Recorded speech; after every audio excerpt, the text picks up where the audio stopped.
Hello everyone, ಇದು ನಿಮ್ಮ ನೇತ್ರ. ಥ್ಯಾಂಕ್ ಯು ಸೋ ಮಚ್ ನನ್ನ ವಿಡಿಯೋ ನೋಡ್ತಿರೋರೆಲ್ಲರಿಗೂ. ಇದೇ ತರ ವಿಡಿಯೋ ನೋಡ್ತಾ ಇರಿ, ಸಬ್ಸ್ಕ್ರೈಬ್ ಮಾಡ್ಕೊಳ್ಳಿ, ನೋಟಿಫಿಕೇಶನ್ ಐಕನ್ನ ಮಾತ್ರ ಕ್ಲಿಕ್ ಮಾಡೋದು ಮರಿಬೇಡಿ ಅಂತ ಹೇಳ್ತಾ, ಇವತ್ತು ನಾನು ಈ ವಿಡಿಯೋಲಿ ಡಿಸ್ಕಸ್ ಮಾಡಕೊಟ್ಟಿರೋ ವಿಷಯ ಬಂದ್ಬಿಟ್ಟು ವೋಟಿಂಗ್ ರಿಸಲ್ಟ್ಸ್. ನಿನ್ನೆ ನೋಡಿರ್ತೀರಾ ಯಾರ್ಯಾರು ನಾಮಿನೇಷನ್ ಅಲ್ಲಿ ಇದ್ದಾರೆ ಅಂತ, ನಿಮ್ಗೂ ಒಂದು ಐಡಿಯಾ ಇರುತ್ತೆ. ಮತ್ತೆ ಯಾರ್ಯಾರು ಡೇಂಜರ್ ಝೋನ್ ಅಲ್ಲಿ ಇರ್ಬೋದು ಅಂತ ಕೂಡ ಅನಲೈಸ್ ಮಾಡಿರ್ತೀರಾ ನೀವುನು. ಆದ್ರೆ ವೋಟಿಂಗ್ ಅಲ್ಲಿ ಯಾರ್ಯಾರು ಯಾವ್ಯಾವ ಪೊಸಿಷನ್ ತಗೊಂಡಿದ್ದಾರೆ ಅಂತ ಡಿಸ್ಕಸ್ ಮಾಡೋಣ ಈ ವಿಡಿಯೋಲಿ. ನಾಮಿನೇಷನ್ ಅಲ್ಲಿ ಕಾರ್ತಿಕ್ ಮಹೇಶ್ ಇದ್ದಾರೆ, ವರ್ತು ಸಂತೋಷ್ ಅವರಿದ್ದಾರೆ, ವಿನಯ್ ಅವರಿದ್ದಾರೆ, ತುಕಾಲಿ ಅವರಿದ್ದಾರೆ, ತನಿಷ್ ಅವರಿದ್ದಾರೆ, ಮತ್ತೆ ನಮ್ರತಾ ಅವರಿದ್ದಾರೆ.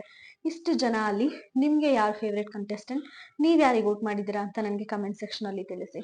ಇನ್ನ ಯಾರ್ಯಾರು ಯಾವ್ಯಾವ ಸ್ಥಾನದಲ್ಲಿದ್ದಾರೆ ಅಂತ ತಿಳ್ಕೊಳಕ್ಕೆ ಮಾಡಿದ್ರೆ, ವಿನಯ್ ಅವರು ಫಸ್ಟ್ ಬಂದಿದ್ದಾರೆ ಅಂತ ಎಲ್ಲರೂ ಅಂತ ಅಂತಿದ್ದಾರೆ, ಬಟ್ ಇಲ್ಲ, ಕಾರ್ತಿಕ್ ಅವರು ಫಸ್ಟ್ ಪೊಸಿಷನ್ ನ ಹೋಲ್ಡ್ ಮಾಡಿದ್ದಾರೆ. ಕಾರ್ತಿಕ್ ಅವರಿಗೆ ಆಲ್ಮೋಸ್ಟ್ 34% ವೋಟಿಂಗ್ ಬಂದಿದೆ ಅಂತ ಆಚೆ ಕಡೆ ಎಲ್ಲ ನ್ಯೂಸ್ ಇದೆ. ಇದ್ರ ಬಗ್ಗೆ ನಿಮ್ಗೆ ಏನ್ ಅನ್ಸುತ್ತೆ? ಕಾರ್ತಿಕ್ ಮಹೇಶ್ ಫಸ್ಟ್ ಪೊಸಿಷನ್ ಅಲ್ಲಿ ಇರೋಕೆ ವ್ಯಾಲಿಡಾ ಅಂತ ನಿಮ್ಗೆ ಅನ್ಸಿದ್ರೆ ಕಮೆಂಟ್ ಸೆಕ್ಷನ್ ಅಲ್ಲಿ ತಿಳಿಸಿ. ನನ್ ಪ್ರಕಾರ ಹೌದು ಅನ್ಸುತ್ತೆ. ಹೌದು, ನಿನ್ನೆ ಅವರು ತನಿಷಾಗೆ ಆತರ ಮಾಡಬಾರ್ದಾಗಿತ್ತು.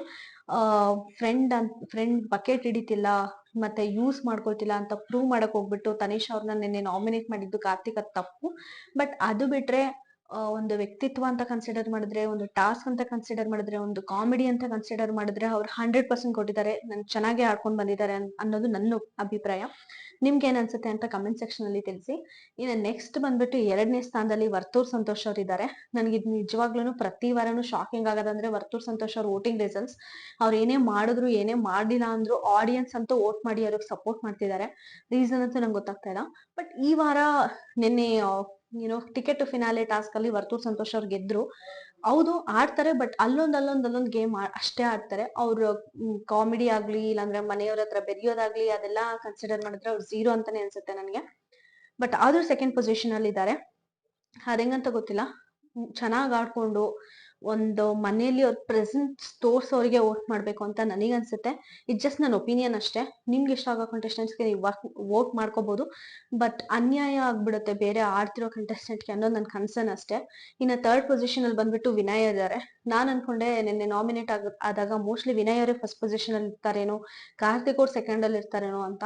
ಅವ್ರು ಫಸ್ಟು ಇಲ್ದೆ ಸೆಕೆಂಡು ಇಲ್ದೆ ಥರ್ಡ್ ಇರೋದು ಸ್ವಲ್ಪ ಜಾಸ್ತಿ ಶಾಕಿಂಗ್ ಅಂತಾನೆ ಅನಿಸ್ತಿದೆ ನನಗೆ. ನೋಡೋಣ ಮುಂದಿನ ದಿನಗಳಲ್ಲಿ ಅವ್ರ ವೋಟಿಂಗ್ ಪೊಸಿಷನ್ ಏನಾದ್ರು ಮಾರುತ್ತಾ ಅಂತ. ಇನ್ನ ಫೋರ್ತ್ ಪೊಸಿಷನ್ ಅಲ್ಲಿ ಬಂದ್ಬಿಟ್ಟು ನಮ್ರತಾ ಗೌಡ ಅವರಿದ್ದಾರೆ. ನಮ್ರತಾ ಗೌಡ ಅವರು ಕೂಡ ಚೆನ್ನಾಗೇ ಆಡ್ತಾ ಇದ್ದಾರೆ. ಸ್ನೇಹಿತ ಅವ್ರು ಎಲಿಮಿನೇಟ್ ಆದಾಗ್ಲಿಂದ ನಮ್ರತಾ ಅವ್ರ ಗೇಮ್ ಪ್ಲೇನೆ ಚೇಂಜ್ ಆಗಿದೆ ಅಂತ ಹೇಳ್ಬೋದು. ಎಲ್ಲಾರ ಜೊತೆನೂ ಮನೇಲಿ ಚೆನ್ನಾಗಿ ಆಟಾಡ್ಕೊಂಡಿದ್ದಾರೆ. ಟಾಸ್ಕ್ ಅಂತ ಬಂದ್ರೆ 100% ಕೊಡ್ತಾರೆ. ಎಲ್ ಮಾತಾಡ್ಬೇಕು ಅಲ್ಲಿ ಅವ್ರ ಡಿಸಿಷನ್ ನ ಮುಖ ಕೊಡ್ದಂಗೆ ಹೇಳ್ತಾರೆ. ಅವ್ರ ಫ್ರೆಂಡ್ಸೇ ಆಗಿರ್ಲಿ, ಯಾರೇ ಆಗಿರ್ಲಿ. ಅದು ನನಗೆ ತುಂಬಾ ಚೆನ್ನಾಗಿ ಅನ್ಸುತ್ತೆ. ಮೋಸ್ಟ್ಲಿ ನಮ್ರತಾ ಅವರು ಫೋರ್ತ್ ಪೊಸಿಷನ್ ಇರಕ್ಕೆ ಕೂಡ ವ್ಯಾಲಿಡ್.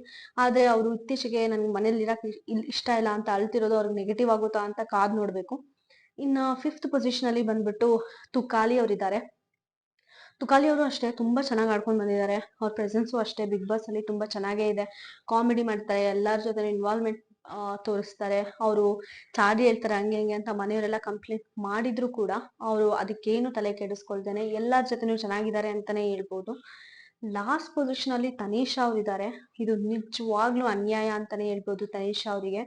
ಯಾಕಂದ್ರೆ ತನೀಷಾ ಅವರು ಫ್ರಮ್ ಡೇ 1 ಎಲ್ಲಾ ಟಾಸ್ಕ್ ಅಲ್ಲೂ 100% ಕೊಡ್ತಾರೆ. ಪ್ರಾಣ ಕೊಟ್ಟು ಆಡ್ತಾರೆ ಅಂತಾನೆ ಹೇಳ್ಬೋದು. ಮತ್ತೆ ಸ್ನೇಹಕ್ಕೆ ಅಷ್ಟೇ ಬೆಲೆ ಕೊಡ್ತಾರೆ ತನೀಷಾ ಅವರು. ಒಂದು ಎಮೋಷನಲ್ ಪರ್ಸನ್ ಕೂಡ. ಯಾಕಂದ್ರೆ ಒಂದು ವ್ಯಕ್ತಿತ್ವ ಅಂದ್ರೆ ಇದೆಲ್ಲ ಬರುತ್ತೆ ಅಲ್ವಾ. ಒಂದು ಟಾಸ್ಕ್ ಆಡ್ತಾರೆ, ಒಂದು ಅವ್ರ ವ್ಯಕ್ತಿತ್ವ ಎಲ್ಲೂ ಬಿಟ್ಕೊಡಲ್ಲ. ಮತ್ತೆ ನ್ಯಾಯದ ಕಡೆ ನಿಂತು ಡಿಸಿಷನ್ ಕೊಡ್ತಾರೆ ಅಂತಾನೆ ಹೇಳ್ಬೋದು. ಇಷ್ಟೆಲ್ಲ ಇರೋ ವ್ಯಕ್ತಿಗೆ ಲಾಸ್ಟ್ ಪೊಸಿಷನ್ ಬಂದಿದೆ ಅಂದ್ರೆ ತಗೊಳಕೆನೆ ಸ್ವಲ್ಪ ಕಷ್ಟ ಆಗುತ್ತೆ. ಈ ಸೀಸನ್ ಅಲ್ಲಿ ಮೋಸ್ಟ್ ಅಂಡರ್ ರೇಟೆಡ್ ಕಂಟೆಸ್ಟೆಂಟ್ ಅಂದ್ರೆ ತನಿಷಾ ಅಂತಾನೆ ಹೇಳೋದು. ಅಂಡರ್ ರೇಟೆಡ್ ಕಂಟೆಸ್ಟೆಂಟ್ ಅಂದ್ರೆ ಯಾರಿಗೆ ಅವ್ರ ಕಷ್ಟಕ್ಕೆ ತಕ್ಕಂಗೆ ಬೆಲೆ ಸಿಕ್ಕಿಲ್ಲ ಆ ವ್ಯಕ್ತಿ ತನಿಷಾನೇ. ಈ ಸೀಸನ್ ಅಲ್ಲಿ ತುಂಬಾ ಕಷ್ಟಪಟ್ಟಿದ್ದಾರೆ. ಮೈಕಲ್ ಅವ್ರ ಅಮ್ಮ ಕೂಡ ಹೇಳ್ತಾರೆ, ನೀನ್ ಎಷ್ಟು ಕಷ್ಟ ಪಡ್ತಿದ್ಯಾ, ಆದ್ರೆ ಅದಕ್ಕೆ ತಕ್ಕಂತೆ ಪ್ರತಿಫಲ ಸಿಕ್ತಿಲ್ಲ ಅಂತ ಹೇಳ್ತಾರೆ. ಅದೇ ನನ್ ಪ್ರಕಾರ ಕೂಡ ನಿಜ ಅಂತ ಅನ್ಸುತ್ತೆ. ಈ ಸಲ ತನಿಷಾ ಅವ್ರು ಹೋದ್ರೆ ಮಾತ್ರ ತುಂಬಾನೇ ಒಂದು ಡಿಸರ್ವಿಂಗ್ ಕ್ಯಾಂಡಿಡೇಟ್ ಆಚೆ ಹೋದಂಗೆ ಅಂತ ನನ್ ಪ್ರಕಾರ. ಸೊ ಗೈಸ್, ಪ್ಲೀಸ್ ವೋಟ್ ಮಾಡ್ಬೇಕಾದ್ರೆ ಫೇವ್ರೆಟ್ ಕಂಟೆಸ್ಟೆಂಟ್ ಅಂತ ಬಿಟ್ಬಿಟ್ಟು ಯಾರು ಚೆನ್ನಾಗಿ ಆಡ್ತಿದಾರೋ ಅದನ್ನ ಅನಲೈಸ್ ಮಾಡಿ ವೋಟ್ ಮಾಡಿ ಅಂತ ನಾನು ನಿಮ್ಗೆ ರಿಕ್ವೆಸ್ಟ್ ಮಾಡ್ತೀನಿ. ಇದು ನಾನು ಈ ವಿಡಿಯೋಲಿ ನಿಮ್ಗೆಲ್ಲ ಹೇಳ್ಬೇಕು ಅಂತ ಇಷ್ಟಪಟ್ಟಿದ್ದು. ನನ್ನ ವಿಡಿಯೋ ನಿಮ್ಗೆ ಇಷ್ಟ ಆದ್ರೆ ಪ್ಲೀಸ್ ಸಬ್ಸ್ಕ್ರೈಬ್ ಮಾಡ್ಕೊಳ್ಳಿ. ನೋಟಿಫಿಕೇಶನ್ ಐಕಾನ್ನ ಕ್ಲಿಕ್ ಮಾಡೋದು ಮಾತ್ರ ಮರಿಬೇಡಿ. ನನ್ನ ವಿಡಿಯೋ ಅಪ್ಲೋಡ್ ಮಾಡಿದ ತಕ್ಷಣ ನಿಮ್ಗೆ ಇಮಿಡಿಯೇಟ್ ನೋಟಿಫಿಕೇಶನ್ ಬರುತ್ತೆ ಅಂತ ಹೇಳ್ತಾ ಈ ವಿಡಿಯೋನ ನಾನು ಮುಗಿಸ್ತೀನಿ. Thank you.